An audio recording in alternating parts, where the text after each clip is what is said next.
राजा और साधु, अनमोल वचन, प्रेरक कहानी, inspirational stories, motivational stories in Hindi. राजा ने राज्य में सभी चार पैर वाले पशुओं पर प्रतिबंध लगा दिया। जो भी इनका प्रयोग करते पाया गया उसे भी मृत्यु दी जाएगी, ऐसी राजा ने घोषणा करवा दी थी। राजा विजयभान एक बड़े साम्राज्य का राजा था। राजा को बड़ी मन्नतों के बाद अपनी रानी से एक पुत्र की प्राप्ति हुई थी। राजा अपने राजकुमार से अत्यधिक प्रेम करते थे, उसकी हर जिद और इच्छा की पूर्ति करते थे। राजकुमार को घुड़सवारी में बड़ा आनंद आता था, लेकिन राजा को ये पता नहीं था कि उनके जीवन में ऐसा कुछ होने वाला है। उनका इकलौता 10 वर्षीय पुत्र घुड़सवारी करते वक्त अपने प्राण गंवा बैठा। एक दिन प्रशिक्षक साथ घुड़सवारी करते वक्त एक दुर्घटना में उसके प्राण चले गए।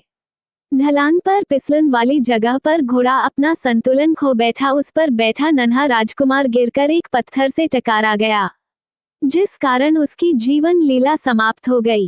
राजा को इस घटना से गहरा आघात और क्रोध आया। राजा इस घड़ी में जैसे राजधर्म भूल गया। उसने उस घोड़े और उसके प्रशिक्षक को भी नहीं छोड़ा, दोनों को मृत्यु दंड दे दिया। राजा यहाँ तक भी नहीं रुका, इसके बाद राजा को सभी चार पैर वाले पशुओं से घृणा हो गई। उसने राज्य में सभी चार पैर वाले पशुओं पर प्रतिबंध लगा दिया। उसके राज्य में अब कोई भी बैल, गाय, घोड़ा, गधा इत्यादि कुछ भी नहीं रख सकते थे। जो भी इनका प्रयोग करते पाया गया उसे भी मृत्यु दी जाएगी, ऐसी राजा ने घोषणा करवा दी थी। राजा अपनी एकलौती संतान के जाने से बहुत निराश था। उसने खुद को राजमहल के में कैद कर लिया था। राज्य में प्रतिबंध के कारण प्रजा का बुरा हाल था। कई कोसों तक उन्हें अब चलकर जाना पड़ रहा था। खेती करने के लिए भी उन्हें बैल न होने से बहुत असुविधा हो रही थी। दूध दही का अभाव हो गया। बैलगाड़ी, घोड़ा और गधा गाड़ी की जगह मनुष्य गाड़ी का प्रयोग हो रहा था। पशुओं के न होने से कई की जीविका चली गई थी। आमदनी का साधन खत्म हो गया था। देखते ही देखते 9 माह बीत गए, लेकिन राजा उस संताप में था। प्रजा दुखी, कई निर्धन हो गए, भूख से कई जाने चली गई। राज्य की प्रजा चिंता में ही डूबी रहती, उन्हें कोई रास्ता दिखाई ही नहीं दे रहा था। तभी एक साधु सन्यासी का उसी राज्य से गुजराना हुआ। राज्य में वो आए तो लोगों ने उनके आगे विनती की और उन्हें इस समस्या से निकालने का अनुरोध किया। उन्हें लोगों की पीड़ा दिखाई दी, इसके पीछे प्रतिबंध का कारण भी पता चला।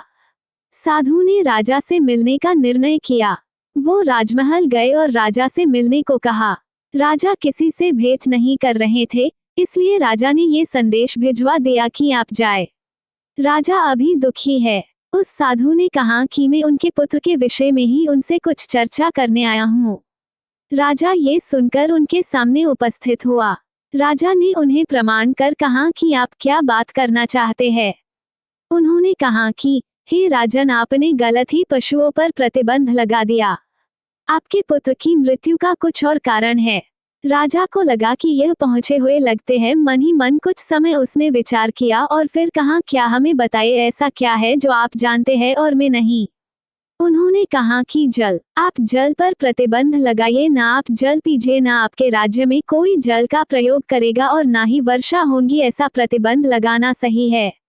राजा बोला, आप क्या बोल है, आप सन्यासी होकर एक बाप की पीड़ा के साथ खेल रहे हैं। वो बोले, मैं सच बोल रहा हूँ।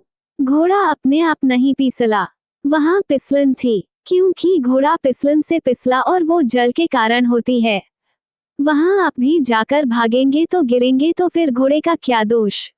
राजा सोच में पड़ गया। वो फिर बोले कि तुमने उस घोड़े के और उसके प्रशिक्षित के प्राण ले लिए, पर तुमने अपने प्राण नहीं लिए, क्योंकि वो घोड़ा और उसके प्रशिक्षण करने वाले को तुम ही यहाँ लाए थे, वो अपने आप यहाँ नहीं आए। तो बहुत गहरे में देखा जाए तो असली दोषी तो तुम हो। ना तुम उन्हें यहाँ लाते, ना तुम्हारा पुत्र प्राण गंवाता। वो बोले, राजा, तुम्हें सबसे पहले अपने आप को दंड देना था।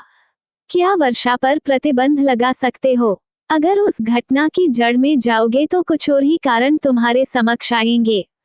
तुम राजा हो और राजा का पहला धर्म प्रजापालन है, एक पिता की भांति। तुम्हारी संतान का तुम्हें इतना दुख है, इस वजह से राज्य में कितने लोगों की मृत्यु हुई है तुम्हें पता है? नहीं, तुम राजा योग्य नहीं हो। जन्म और मरण तो प्रकृति का नियम है। तुम्हारे पुत्र के साथ हुआ वो एक दुर्घटना थी, लेकिन तुम जो कर रहे हो वो पाप है। राजा साधु के वचन सुनकर उनके आगे आगे फूट फूट कर रोया। साधु ने उसे सांत्वना दी और कहा, उठो, हम सब एक उस परमात्मा की व्यवस्था है, इसे उसी तरह रहने दो। परमात्मा ने तुम्हें अवसर दिया है प्रजा की सेवा का। पेड़ पर एक पत्ता भी हरा रहता है, फिर सूख कर गिर जाता है। हर छोटी बात हमें परमात्मा के नियम से अवगत कराती है। कोई समझना चाहे तो समझ सकता है। बहुत हुआ राजन, अब विलंब मत करो, अपनी प्रजा का पालन करो, अपना धर्म निभाओ। एक बाप अपने पुत्र को ना बचा सका, लेकिन एक राजा ना जाने कितने दूसरों पुत्रों को खुश रख सकता है।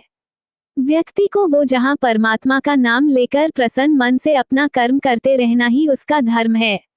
अपना धर्म निभाना है और उसके दिए इस अमूल्य जीवन को जीना है। राजा की आंखें खुल गई।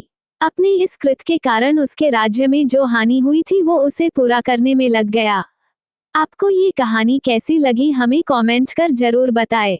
इसी तरह की अच्छी कहानियां आप यहाँ पर पढ़ सकते हैं।